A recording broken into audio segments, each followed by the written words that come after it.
உங்களுக்கு இருக்கக்கூடிய பல பிரச்சனைகள்லேருந்து நீங்கள் விடுபடணுமா, மனப்பதட்டத்திலிருந்து விடுபடணுமா, அடுத்தவங்க ஏதோ செய்த ஒரு துரோகத்தினாலோ அல்லது அவர்கள் செய்த உங்களை காயப்படுத்தின அந்த காயப்பட்ட அந்த சம்பவத்தினாலோ நீங்கள் அதை நினைத்து கொண்டே கஷ்டப்பட்டு கொண்டு இருக்கீங்களா? சில மனிதர்களிடமிருந்து நீங்கள் விடுபட வேண்டும் என்று நினைக்கிறீங்களா? இந்த வாழ்க்கையை மகிழ்ச்சியாக வாழணும்னு நினைக்கிறீங்களா? உங்களுக்கு ஒரு மந்திர சொல்லை நான் கடத்தி விட்டு போகிறேன். நீங்கள் ஆசீர்வாதிக்கப்பட்டவர்களாக இருந்தால், உங்களுக்கு ஆசீர்வாதம் இருந்தால், அந்த மந்திர சொல் உங்கள் மனதுக்குள் விதையாக பதியும். அந்த மந்திர சொல்லை முழுவதுமாக புரிந்து கொள்ள இந்த காணொளியை பாருங்கள்.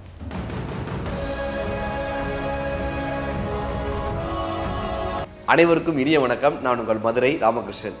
இந்த உலகத்திலேயே மிகப்பெரிய ஒரு ஆயுதம் எது தெரியுமா? நம்மை காயப்படுத்தியவர்களை மீண்டும் காயப்படுத்துவதற்கு அல்லது மீண்டும் அவர்களை பழிவாங்குவதற்கு ஒரு மிகப்பெரிய ஆயுதம் எது தெரியுமா? துரோகம் செய்தவர்கள் கூட வருந்தி அள வைக்கக்கூடிய ஆயுதம் எது தெரியுமா? இந்த உலகத்தினுடைய உன்னதமான ஆயுதம் மன்னிப்பு என்கிற ஆயுதம் தான் ஒரு மிகப்பெரிய ஆயுதம். அதாவது இந்த கமலஹாசன் ஐயா ஒரு படத்தில் சொல்லுவார், மன்னிக்க தெரிஞ்சவன் மனுஷன், மன்னிப்பு கேட்குறான் பாருங்க அவன் பெரிய மனுஷன். மன்னிப்பு கேட்க தெரிஞ்சவன் பெரிய மனுஷன்.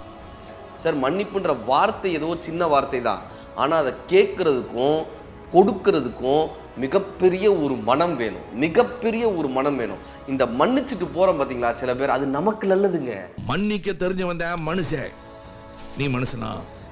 நமக்கு நல்லது. அவனை பிடிச்சி அவனை ஏதாவது ஒன்று நான் பண்ணி ஆகணும்னு நினைக்கிறோம் பார்த்தீங்களா, நம்ம கால விரையங்க.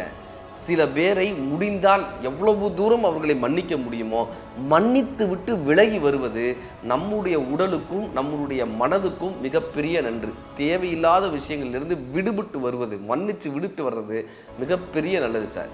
நபிகள் நாயகம் ஐயா மெக்காவிற்கு போன போது அத்தனை பேருக்கு அவர்கள் போதனை செய்து கொண்டிருந்த போது நபிகள் நாயகம் ஐயாவை எல்லாத்தையும் சொன்னாங்க. எல்லாரும் அவரை ஏமாற்றுக்காரன்னாங்க, திருடன்னாங்க, அவரை மந்திரவாதின்னாங்க, பொய் சொல்றவங்கன்னாங்க, கல்லை கொண்டு எரிந்தாங்க, அவர் மேல குப்பையை கொட்டுனாங்க. அவ்வளவு போராட்டம் 13 வருஷம், ஒரு வருஷம் இல்லை 2 வருஷம் இல்லை, 13 வருஷம் அவருக்கான போராட்டம். அப்புறம் மதீனாக்கு போறாரு. ஒரு கட்டத்தில் மெக்காவை கைப்பற்றிய பின்பு அங்கு நபிகள் நாயகம் ஐயா வந்தபோது அத்தனை பேரும் பயந்தாங்க. இவர் வந்துட்டாரே, இவர் நம்ம எப்படி பழிவாங்க போகிறாரோ, இவர் நம்ம எப்படி காயப்படுத்த போகிறாரோ. நபிகள் நாயகம் ஐயா சொன்ன விஷயம் என்ன தெரியுமா? என்னை காயப்படுத்தியவர்களை, என்னை துன்பப்படுத்தியவர்களை, என் மீது கல்லெறிந்தவர்களுக்கு நான் கொடுக்கக்கூடிய மிகப்பெரிய தண்டனை மன்னிப்புன்னாருங்க. கருணை தான் நான் உங்களுக்கு பதிலுக்கு செய்வதுனாரு. அதனால தான் அவர் தலைவராக இருந்தார் இல்லையா? இந்த மன்னிப்பு என்பது ஒரு மிகப்பெரிய ஒரு ஆயுதம். மன்னிச்சு மறந்துடுறதுன்றது ஒரு நமக்கான ஒரு மிகப்பெரிய மன திருப்தியை கொடுக்கும். ஒரு புழு அதனோட குட்டியோடு நடந்து போயிட்டு இருந்தது. அந்த பக்கமாக வந்த ஒரு தேர்கால் அந்த புழுவினுடைய குட்டியை ஏற்றிட்டு போயிடுச்சு, புழுவோட குட்டியை.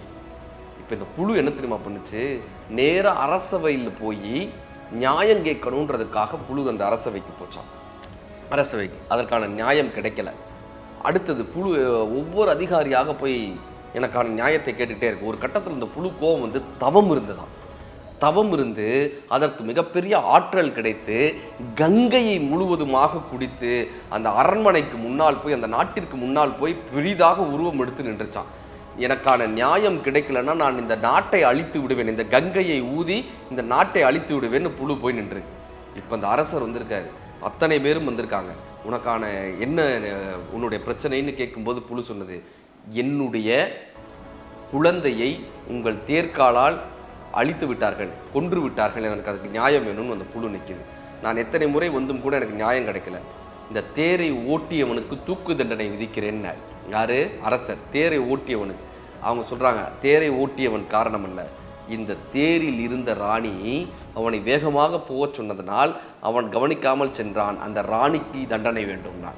இப்போ எல்லாரும் பார்க்க அரசர் அந்த ராணிக்கு நீயே ஒரு தண்டனையை சொல்கிற, நீயே தண்டனை வேணுமா, என்ன தண்டனை கொடுக்கணும்னு நினைக்கிறியோ நீயே கொடுன்ற. அந்த புழு அந்த ராஜாவை பார்த்துவிட்டு, அத்தனை பேரையும் பார்த்துவிட்டு, உலகத்திலேயே மிகப்பெரிய தண்டனையான மன்னிப்பை வழங்குகிறேன்னு அந்த புழு சொல்லிட்டு போச்சாங்க. மன்னிப்பை வழங்குகிறேன். எவ்வளோ பெரிய வார்த்தை சார், எவ்வளோ பெரிய வார்த்தை. இங்கே அன்பே சிவம் படம் பார்த்தீங்கன்னா அதில் கடைசியில் சந்தான பாரதி சார் வந்து ஒரு அருவாள் எடுத்துகிட்டு வருவார், வெட்டுறதுக்காக வருவார். அதுக்கப்புறம் அந்த லெட்டரை படித்ததுக்கப்புறம், சார் இப்படி ஒரு மனிதனா, பறவைக்கும் துறவைகளுக்கும் சரணாலயம் இல்லைன்னு அந்த கடைசியாக அந்த கடிதம் வருதுல்ல, அதை படிச்சுட்டு, தம்பி நீங்கள் எங்கேயாவது போய் இருந்துருங்க தம்பி, இந்த ஊருக்கு மட்டும் வராதிங்க, ஏன் புழப்ப கெடுத்துடாதீங்கன்னு. உடனே அவர் சிரிச்சுக்கிட்டே கமலஹாசன் சார் சொல்லுவார், நான் வரமாட்டேன், பொழைச்சு போங்க அப்படின்னு சொல்லிட்டு போவார். உங்க பொழப்பு கெடுக்க மாட்டேன், பொழைச்சு போங்க. தன்னை வெட்ட வந்தவனிடம் கூட கருணை காட்டக்கூடிய ஒரு அன்பு இருக்குல்ல, அந்த இடத்தில் தான் இறைவன் இருக்கிறார்னு காட்டக்கூடிய இடமாக அன்பே சிவம்னு அந்த படத்தை முடிச்சிருப்பாங்க. எவ்வளோ பெரிய விஷயங்கள் இந்த திரைப்படங்கள் நம்ம கற்றுக் கொடுக்குதுங்க.